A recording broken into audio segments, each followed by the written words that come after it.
यीशु मसीह। और उसी नींव पर हमें प्रतिदिन आत्मिक घर बनना है। लेकिन उस घर को उजाड़ने के लिए, उस घर को तबाह करने के लिए पानी आता है, बारिश होता है, आंधी तूफान होता है, उसमें टोना होता है, जादू होता है, कपट होता है, जीन आता है, प्रेत आता है, मड़ी मसान आता है। आपके कुछ परिवार के लोग आएंगे और हेलो भैया कैसे हो ऐसा बोलेंगे, लेकिन अंदर से जलेसी रखते हैं वो।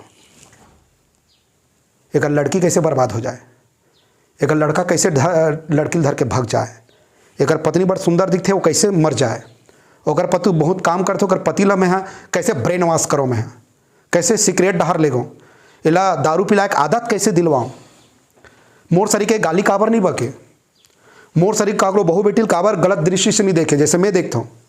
ऐसे जलेसी करने वाला बाहर नहीं खुद के परिवार में है। बोले यीशु मसीह की, यही रियल सच्चाई है।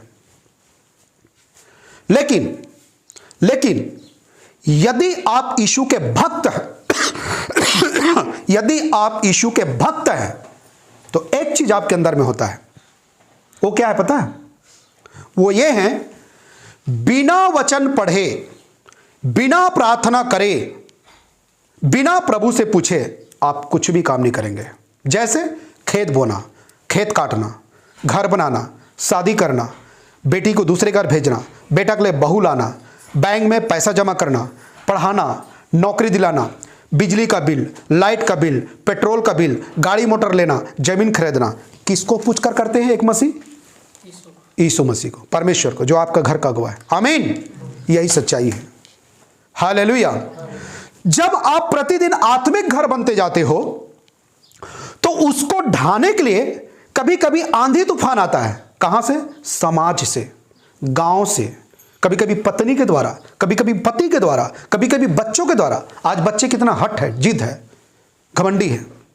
यदि माँ बाप कोई अच्छे रास्ते में चल रहा है तो बच्चों को पसंद नहीं है, यदि बच्चा गलत का काम कर रहे हैं तो माँ बाप को पसंद नहीं है, या बच्चा अच्छे काम करते हैं तो माँ बाप को पसंद नहीं है। इस प्रकार का प्रवृत्ति इंसान के अंदर में है और उसका कारण है, जड़ है पाप। हालेलुया। लेकिन मैं और आप प्रतिदिन यदि वचन पढ़ के प्रार्थना और विश्वास के साथ यदि हम कदम बढ़ा रहे हैं तो याद रखना, एक वचन आपको जरूर पढ़ाना अच्छा समझूंगा मैं। मत्ती 7:24 पढ़ लीजिए। आप पढ़िए।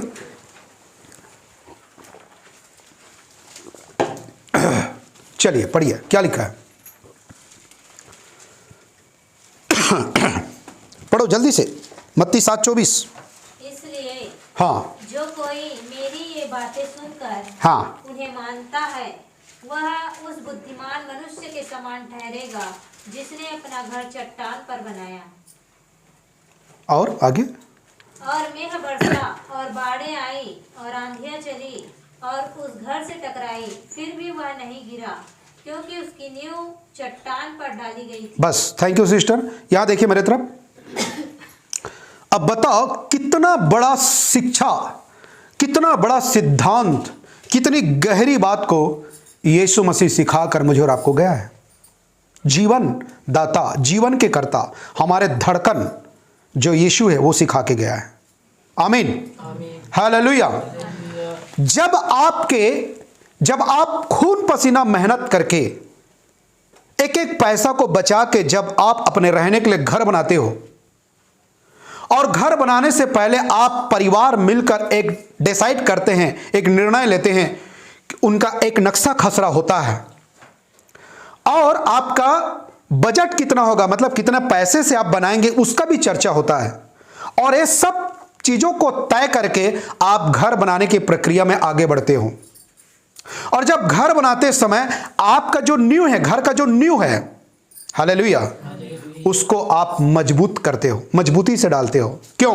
क्योंकि आपने खून पसीने से कमाए हुए पैसा, उतने साल से आपने बचा बचा कर, एक एक पैसा को बचा बचा कर, अपनी इच्छाओं को मार मार के आपने अपने बच्चों के लिए, अपने पत्नी के लिए, अपने पति के लिए, अपने परिवार के लिए जो आप घर बनाते हो, और जब आपके पास बजट हो जाता है, पैसा इकट्ठा हो जाता है, तो एक बड़ा खूबसूरत घर के निर्माण करते हो, तो सबसे पहले घर का निर्माण करने से पहले आप नींव डालते हो। आमीन। और नींव को इतना मजबूत करते हो, राड सही हो, ईंट सही हो, पत्थर सही हो, सीमेंट सही हो, रेत सही हो, और जब नींव डाल जाता है तब बड़ा खूबसूरत घर को बनाते हैं आप। बनाते कि नहीं बनाते? डिजायर होता है, कमरा होता है, खिड़कियां होती है, उसमें रोशनीदार होता है, बढ़िया बढ़िया फाटक होते हैं, इतनी सुंदर लाइट डेकोरेशन होता है, इतनी सुंदर घर का निर्माण करते हो। क्या इसलिए कि चंद मिनट में कोई आंधी तूफान बारिश आ जाए तो घर कर गिर कर सत्यानाश हो जाए, इसलिए बनाते हैं आप? नहीं, पर इसलिए बनाते हैं कि आपके पीढ़ी तो जाएगा ही जाएगा, लेकिन आपके आने वाले बच्चे का भी पीढ़ी क्या हो उसमें होना चाहिए, उसके और जो पीढ़ी आए वो भी होना चाहिए। इसी उद्देश्य के साथ एक सच्चा अगुवा, एक सच्चा जो बुद्धिमान व्यक्ति है, यही सोचकर घर का क्या डालते हैं? नींव डालते हैं और घर बनाते हैं। मेरे प्रियो, मैं आपको बताना चाहता हूं, उस घर को देख देख कर जो सही व्यक्ति हो तो आपको धन्यवाद देंगे, जो सही व्यक्ति हो हाथ मिलाएंगे, जो सही व्यक्ति है वो भाईचारा और प्रेम और एक पारदर्शिता बात करके जाएंगे। लेकिन अंतर में फाड़ने वाले जो चोर लोग होते हैं, दुष्ट लोग होते हैं, जेलसी रखने वाले लोग होते हैं, वो बढ़िया मीठी मीठी बात बोल के, हेलो भाई कैसे हो आप, जीवन कैसा है, पत्नी कैसे, बच्चे कैसे, परिवार कैसे है, खेत कैसे है, ऐसे बोलकर आपके कमजोरियों को पता लगा के मीठी मीठी बात बोल करके अंतर में आपके पीठ पीछे क्या भोगते हैं? वो फुछुरा भोगते हैं। कैसे पता चलता है पता है? वो आगे जाकर आपको पता चलता है कि वो बाहर के नहीं, वो खुद के घर के आदमी है। बोला यीशु मसीह की, यही सच्चाई है। और पता नहीं कितने तंत्र मंत्र टोना जादू मटिया मसान परेतिन सरेतिन दुनिया भर के ला वो मर जाए। मैं अपना गवाही बताना चाहता हूं, ग्राम चरोटा में मेरे घर से जुड़ा हुआ है एक सोधे परिवार, जिसको पता नहीं क्या बोलते हैं आप लोग, सोधे परिवार। पिछले समय में अपने 7 महीना का प्रेगनेंसी के बहू को उसने गला घोट के मार दिया। बेटी उनके साथ था, उनके माँ उनके साथ था, उनके जब बेटा था खुद के, उनका बेटा जो उनकी पत्नी थे, और उनका जीजा था, उनका दीदी थे, इन सारे लोग मिलकर एक बहन को, और 7 महीना का पेट में था, उनको गला घोट के क्या कर दिया? घर के अंदर में मार दिया। और एक जवान स्त्री, कोई सर्दी खांसी कोई बीमारी नहीं है, जबकि मैं घर के पड़ोसी मैं जानता हूं, मेरे घर से बिना सब्जी हमारे घर से ले जाए बगैर खाना नहीं खाता था। उनके सारे बच्चे मेरे घर में आते थे खेलने के लिए, हमारे घर के खाऊ खजानी खाना सब खाते थे। अकीम नहीं था, प्रभु के दास को पूछ लो। बोला यीशु मसीह की। और उनका जो मैं कहे वो खोरपा है, खोरपा कचना के आगे खोरपा मार दिया, उम्र कैद हो गया उनके बेटे को। काफी पैसा भर के 8-10 साल के बाद वो छूट के आया, जबकि आजीवन कारावास हो गया था। आजकल तो पुलिस अधिकारी कर्मचारी नेता सब किसमें बिकते हैं? पैसा है, पैसा फेंको। अधिकारी कर्मचारी बड़े बड़े नेता जो वादे करते उनका तमाशा देखो, पैसा फेंको, आ गया छूट के। लेकिन क्या परमेश्वर के आंख में टोपा बांध सकता है वो? नहीं। हालेलुया। आज उसके घर सुना है, उनके हालात परिस्थिति है, उनके परिवार का परिस्थिति ऐसे परिस्थिति में क्या बताऊं, कुत्ता भी उनके घर में जाना पसंद नहीं करते। कुत्ता, हमारे घर में तो कुत्ता आता है रोटी खाने के लिए, बैठता है आगे में, उनके घर में कुत्ता भी नहीं जाता। समझ में आ रहा है आपको? बेटा जो बीज तुम बोए हो ना वही कटनी काटोगे। हालेलुया। मेरे प्रियो, मैं आपको बताना चाहता हूं, जब मैं प्रभु में आया तो वो परिवार और हमारे गांव के और कई ऐसे मिली भगत परिवार टोना जादू किया। प्रभुदास के परिवार के लिए भी, हमारे लिए भी उन दिनों में कई जेलेसी, कई टोना जादू। लेकिन मैं आपको बताना चाहता हूं, एक रत्ती भर मुझे कोई फर्क नहीं पड़ा। कारण मैं घर कहां बनाया था? चट्टान पर मेरा घर बना हुआ है, चट्टान पर, वचन पर घर बनाया हूं जी। 2 बार जेल हुआ, बलात्कार के केस में, रेप के केस में, चोरी के केस में, धर्मांतरण के केस में, लालच के केस में, बाइबल बांटने के केस में, इतने केस में मुझे क्या बनाए थे? जेल ले गए थे धारा बना के। इन प्रभु के दास भी। पहला बार तो मैं अकेला गया था, सेकंड बार में हम दोनों गए थे। 2014-2015 की बात हो, भी 5 अक्टूबर प्लान के साथ। आज भी मेरे पास पेपर वेपर सब है। लेकिन 2 बार कोर्ट में हम क्या हुए? दोष मुक्त हो गए। कारण क्या था? परमेश्वर ने खुद हमारा एक जज बनकर न्याय आसन में एक क्या किया? जजमेंट किया, और उस जजमेंट में हम दोष मुक्त निकले, क्योंकि हम काम प्रभु का कर रहे थे, प्रभु के रास्ते में चल रहे हैं। यदि बेईमान किया होता, झूठ बोला होता, सच में वो काम किया होता ना, तो अभी भी जेल में सड़ते। बोला यीशु मसीह की हालेलुया। मेरे प्रियो, मैं आपको बताना चाहता हूं फेथ क्या होता है, विश्वास क्या होता है। हमने अपना घर चट्टान पर बनाया, और यही बात मत्ती 7:24 में लिखा है। जो यहां पर आप चर्च बैठे हैं ना, बहुत अच्छा लग रहा कहानी, ऐसा नहीं है ये कहानी, ये हकीकत घटना है। यदि आप अपने बेटी का आत्मिक घर कहां बना रहे हैं, जरा सोच लो। आपका जवान बेटा का आत्मिक घर कहां बन रहा है आज? आपके पति को आपको पता है आपका घर कहां बन रहा है? पति का, पत्नी जो आप रखे ना, वो पत्नी का घर कहां बना रहे हैं? आप अच्छा से अपने आप को चेक कर लीजिए। नहीं तो ऐसा धोखा खाएंगे मैं और आप, ऐसे धोखा खाएंगे ना, हम कहीं के नहीं रहेंगे। हालेलुया, बोले यीशु मसीह की। कड़वा है, लेकिन क्या करो दोस्तों, ये सच है। मैं हमेशा सिखाता हूं, जो अन्य जाति में पाप नहीं होता, वो मसीही के घर में पाप होता है। घमंड, अहंकार की वजह से। इसलिए सावधान। मैं हमेशा कहता हूं, शैतान दूसरों को टारगेट तो कर ही रहा है, वो तो उनको गुलाम में है, लेकिन मसीही लोगों को शैतान हमेशा टारगेट में रखता है, दृष्टिकोण में रखता है, नजर में रखता है, सेंटर है वो। कौन? शैतान। इसलिए सावधान। जो व्यक्ति वचन को पढ़ेगा, वचन को समझेगा, वचन में चलेगा, वही अंतिम दिनों के अंतिम समय में यीशु के साथ चेला बन के रहेगा, नहीं तो भूसक समान हवा में उड़ जाएगा। तुम भले बोलते रहो मैं पास्टर हूं, पास्टर हूं, पास्टर हूं, विश्वासी, तेरे बोलने से यीशु की दृष्टि में तू सही नहीं हो सकता, क्योंकि यीशु तो मेरा हृदय पढ़ सकता है ना, मन पढ़ सकता है। क्या परमेश्वर के आंख में हम टोबा बांध सकते हैं? इसलिए बाइबल कहती है, बेटा मेरे बात को सुनो और सुनकर मानो। वो बुद्धिमान व्यक्ति है जो यीशु मसीह पर अपना आत्मिक घर बनाया है, और बाइबल सिखाती प्रतिदिन आत्मिक घर बनते जाओ। आमीन। आत्मिक निर्मल दूध की लालसा करो। बैर भाव, छल कपट, बुराई, उल्टा सीधा, जो आजकल के समाज इतना भ्रष्ट है। खेत जाओ तो खेत में शुरू, स्कूल में जाओ तो स्कूल में शुरू, है ना, कुली कबाड़ी काम में जाओ तो वहां शुरू, दफ्तर में जाओ, बिजनेस में जाओ, सेवा में जाओ तो वहां चारी चुगली शुरू। कहां बचोगे आप? हर जगह में एक चीज बचा पाएगा, वो है वचन, बाइबल, यीशु। आमीन। पहला थिस्सलुनीकी पत्री, आ जाइए 3 अध्याय 7 पद। पहला थिस्सलुनी 3:7। इसलिए हे भाइयों, हमने अपने सारे दुख और क्लेश में तुम्हारे विश्वास से तुम्हारे विषय में शांति पाई। पौलुस कह रहा है चर्च के लोगों को, 8 पद। क्योंकि अब यदि तुम प्रभु में स्थिर रहो, यह है मुख्य वचन, अंडरलाइन कर लीजिए अपने बाइबल में। क्या करो? विश्वास। क्या लिखा है 8 में? क्योंकि अब यदि तुम प्रभु में, मतलब यीशु मसीह परमेश्वर में स्थिर रहो, तो हम क्या हैं? जीवित है। ऐसा पौलुस कर रहा है। तो क्या इसका मतलब ऐसा है? वचन को पढ़ने से ऐसा लगता है कि वचन को पढ़ोगे, विश्वास करोगे तो पौलुस जिंदा रहेगा, और वचन को छोड़ देंगे, विश्वास में नहीं रहेंगे तो पौलुस मर जाएगा, ऐसा लगता है वचन को पढ़ने से। लेकिन मैं आपको सही इनका अर्थ बताना चाहता हूं। पौलुस का कहने का मतलब बस इतना ही है। वो ये कहता है, यदि तुम वचन पढ़ के प्रभु के वचन में बन के चलोगे, विश्वास में मजबूत रहोगे, तो मैं जीवित रहूंगा। उसका कहने का मतलब है कि मैं आत्मिक रीति से और ज्यादा आपको क्या कर पाऊंगा? सिखा पाऊंगा। आमीन। और भी मैं ज्यादा से ज्यादा लोगों को जीवन अर्थात यीशु के पास लाऊंगा, और मुझे भी साहस होगा, और मैं भी आत्मिक जीवन में आगे बढ़ते जाऊंगा। बस इतना ही कहना है पौलुस का। आमीन।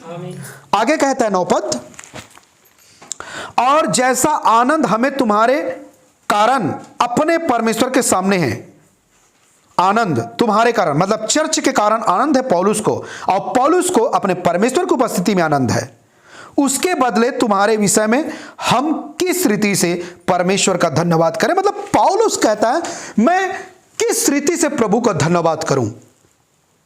मतलब मेरे सोचने से बढ़कर, मेरे ख्वाबों से बढ़कर थिस्सलुनी के चर्च के लोग इतने सताव के बाद, क्लेश के बाद, पीड़ा के बाद, संकट के बाद, समाज से, परिवार से, अधिकारी से, है ना, बाहर से, विरोधी लोगों से सताव आने के बाद भी थिस्सलुनी के चर्च के विश्वासी भाई बहन लोग प्रभु में क्या है? स्थिर है, मजबूत है, वचन में खड़े हैं। आमीन। उसका कारण है कि वो वचन के बिगड़ रह नहीं सकता। यदि मैं खेत में गया हूँ, यदि मुझे मौका मिला परमेश्वर, तो मेड़ में बैठ के मैं मोबाइल से भी वचन पढ़ूंगा, क्योंकि आज इतना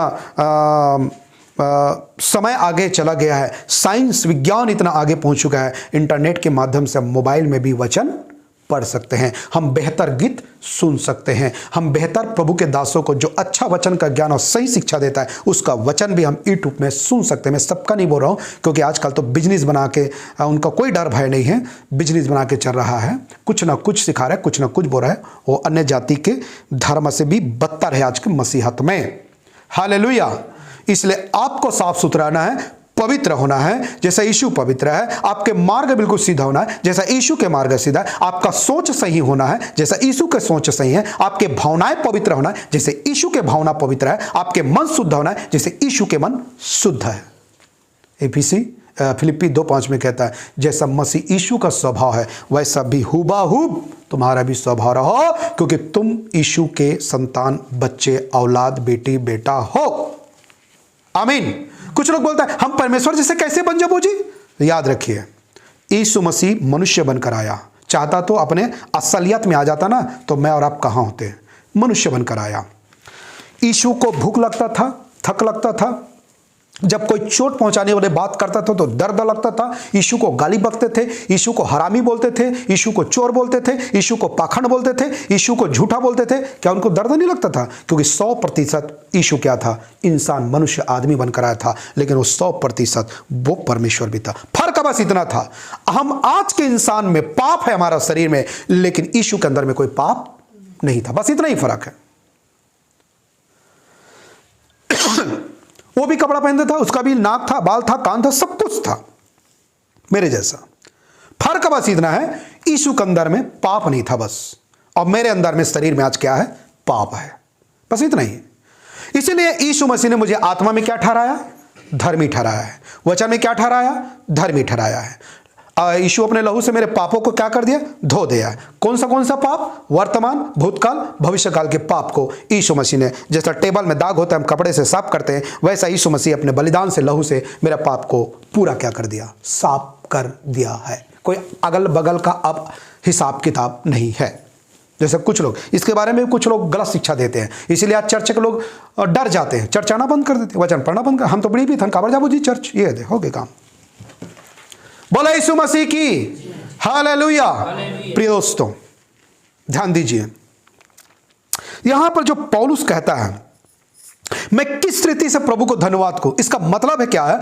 पौलुस कहता है, मैं परमेश्वर को हृदय की गहराइयों से, मैं एक अच्छे भावनाओं के साथ, खुले मन के साथ, पवित्र सोच के साथ मैं अपने परमेश्वर को धन्यवाद करने का जो हियाव मेरे चर्च ने दिया, वो हियाव के साथ मैं प्रभु के पास जाऊंगा और उस मन से मैं प्रभु को धन्यवाद दूंगा। यह है पौलुस का कहने का मतलब। आमीन। और उसके नीचे में क्या लिखा है देखिए, 10, हम रात दिन बहुत ही प्रार्थना करते रहते हैं। एक बार करके छोड़ दिया ऐसा नहीं, करते रहते हैं, प्रक्रिया चालू है, करके छोड़ दिया ऐसा नहीं है, करते रहते हैं। शब्द को देखिए साथ में, कि तुम्हारा मुंह देखे। मुंह देखे मतलब किसी का चेहरा देखने की बात नहीं हो रही। मुंह देखे का मतलब होता है हम आमने सामने एक दूसरे से क्या करेंगे? मुलाकात करेंगे। बस इतना ही। ऐसा नहीं कि किसी को चेहरा देखने का शौक है, पौलुस को ऐसा नहीं है। और तुम्हारे विश्वास की घटी को हम क्या करें? पूरी करें। देखिए, मनुष्य हर विषय में परफेक्ट नहीं है। हालेलुया। दूसरी बात, मैं आपको आज बताना चाहता हूं, भारत को, पूरे इंडिया की बात कर रहा हूं। इधर देखिए, हेलो, पूरे इंडिया लेवल में, पूरे हिंदुस्तान लेवल में, पूरे भारत लेवल में एक भी चर्च ऐसा नहीं है जो ये कहे कि मैं सिद्ध हूं या परफेक्ट हूं। कोई चर्च क्या नहीं है? परफेक्ट, सिद्ध नहीं है। लेकिन एक बात सीख लीजिए, बाइबल का परमेश्वर यीशु मसीह कहता है, इधर सुनिए, देखिए, हर चर्च, पूरे भारत के, पूरे हिंदुस्तान के चर्च यीशु मसीह के हिसाब से, उसके नजरिया और उसके वचन के हिसाब से बात कर रहा हूं मैं, आत्मिक रीति से, हर चर्च में कम से कम बाइबल के मुख्य विषय क्या विषय? बोलो मुख से बोलो, कौन सा विषय? मुख्य विषय, मुख्य सिद्धांत क्या होना चाहिए? सही होना चाहिए। आमीन। तब वो चर्च जो है आत्मिक रीति से ऐसा खड़ा रहता है। जैसे मूसा जो है ऐसे हाथ को उठाए रहा, जब तक हाथ उठाए रहा मूसा, तब तक इजरायली अमालेकियों से क्या करता रहा? जीतता रहा। लेकिन जब मूसा का हाथ भर गया, थक गया, दर्द हो गया, तब हारून और उनके सहयोगी ने मूसा के हाथ को ऐसे टेका लगा के थामा रहा। समझ में आया?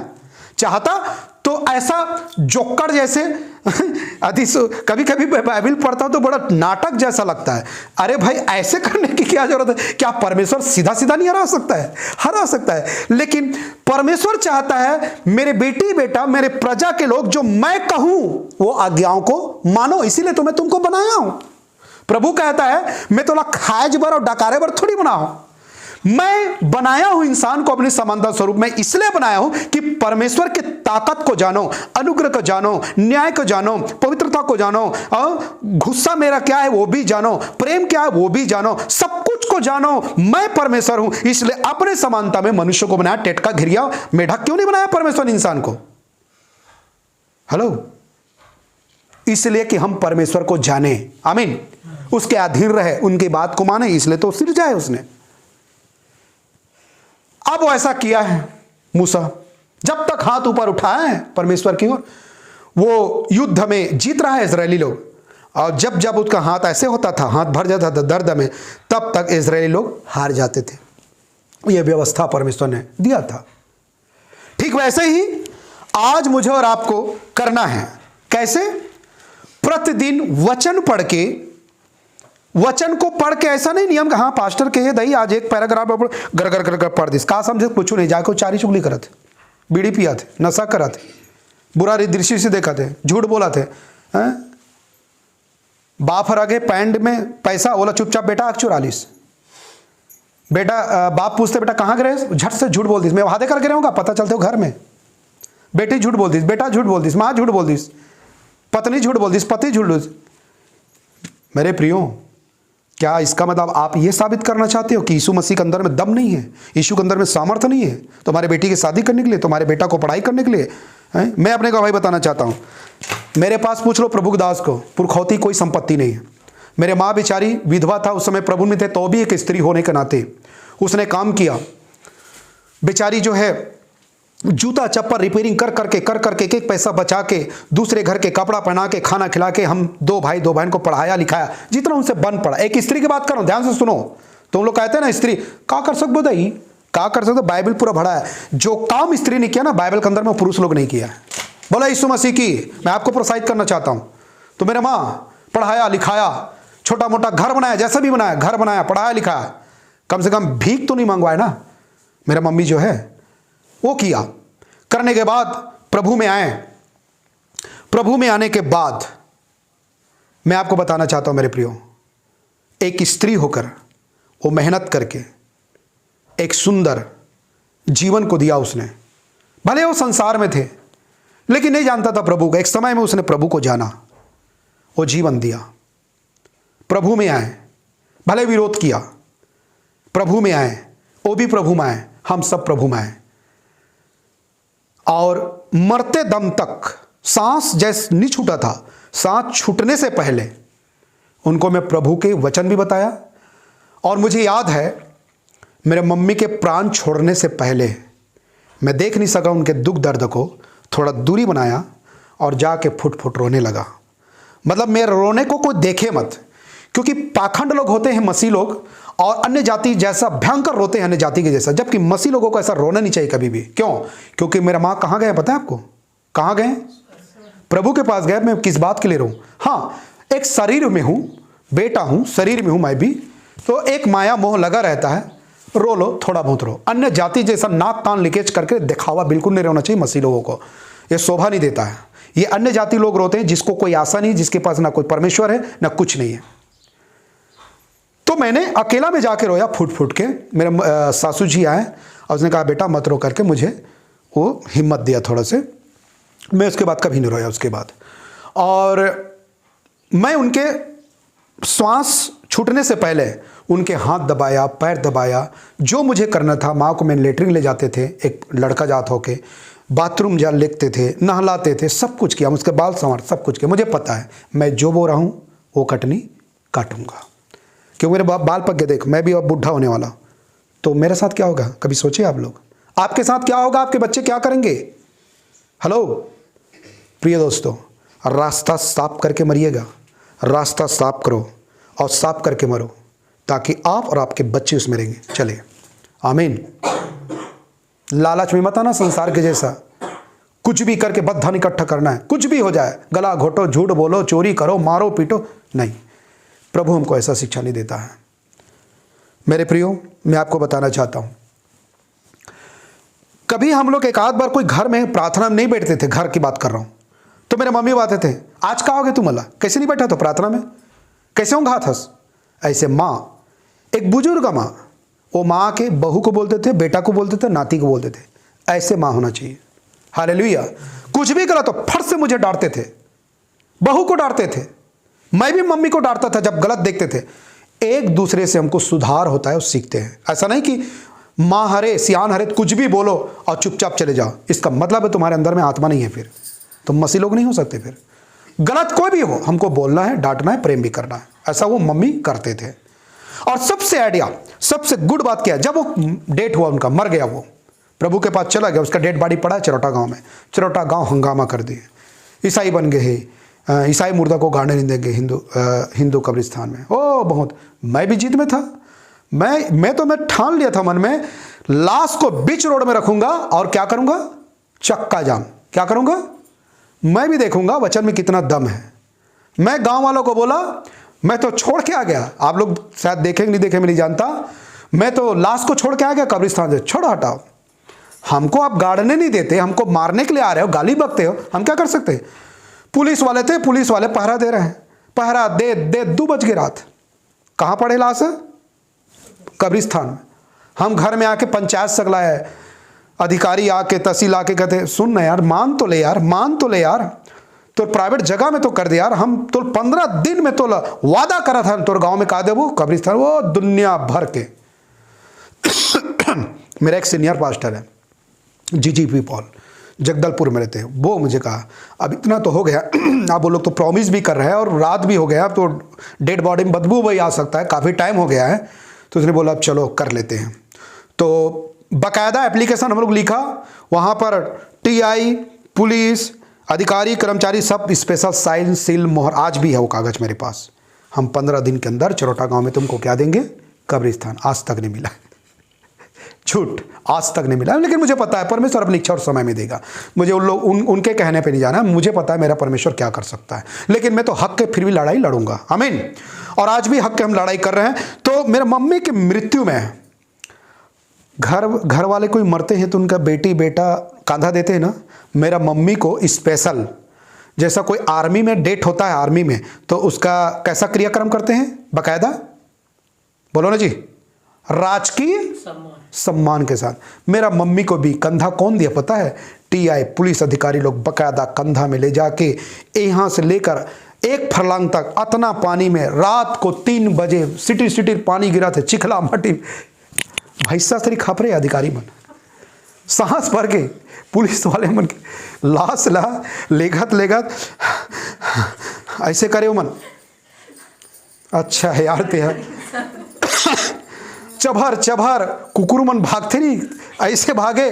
और बात बताऊं, एक बस पूरा फोर्सा, कहीं हमला मत हो जाए, मारपीट मत दे, घर आगे मत लगा दे विरोधी मनुष्य के, एक बस फोर्स खार के अंदर में लाइट, मतलब हमारे चिरौटा चर्च में ऐसे लगा थे कोई मीना बाजार हुआ थे, ऐसे पुलिस के गाड़ी अलग, टीआई के गाड़ी अलग, है ना, तहसील के गाड़ी अलग, कलेक्टर के गाड़ी अलग, रास्ता पड़ गए। बाप रे, जब सुबह जाग देखें तो रास्ता पड़ गया, जैसे कोई भेड़ बकरी मरेंगे थे, गरु गाय में रास्ता पड़ते ऐसे पड़ गिरा है। तो देखा, एक वचन में लिखा है भजन की किताब में, धर्मी की मृत्यु क्या होता है? अनमोल होता है। आमीन। वो मेरा मम्मी हमको सिखा के गए, बता के गए, और मरने से पहले उसने बोला बेटा कुछ भी हो जाए विश्वास में बने रहना, वचन में बने रहना, और सेवा भला मत छोड़बे बेटा। और वो बात बोले मोला, सेवा भला मत छोड़बे बेटा। अभी मोर माँ जब देखा तो ये आत्मिक रीति से तो कितना खुश हुई हो। आमीन। क्योंकि वहाँ जाए के बाद बुद्धि समझ ज्ञान सब होता है, लेकिन वो आत्मा में है और मैं शरीर में हूँ। यहाँ मैं नहीं देख सकूँ, लेकिन वो मोला देख सकते। कैसे पता? धनवान व्यक्ति जब मरीज कहाँ गईस? अधोलोक में। वो जानते मोर 5 जन भाई कहाँ है? पृथ्वी। तो बोला कैसे समझ बुद्धि ज्ञान है? जहाँ जला थे, मरा थे, सड़ा थे, चिल्ला थे। और लाजर लखलो ज्ञान है। लाजर कहाँ चल दिस? सुखलोक में, अब्राहम की गोद में। बहुल पता है। वो कहते भैया तोर मोर बड़जिन गड्ढा नहीं आ सकन। तो मरने के बाद विश्वासी को समझ बुद्धि ज्ञान भावना सब होता है, लेकिन आत्मा में होता है, सुखलोक में। लेकिन जो पापी आदमी मरते वो पीड़ा का स्थान अधोलोक में जाते, बहुत समझ बुद्धि ज्ञान होते, लेकिन वो तड़फत है, चिल्ला बचा, पानी दे, पंखा दे। कौन पानी पंखा? अगर दाई दादा ही दे पर नहीं दे सके हो। ये सच्चाई है मेरे प्रियो।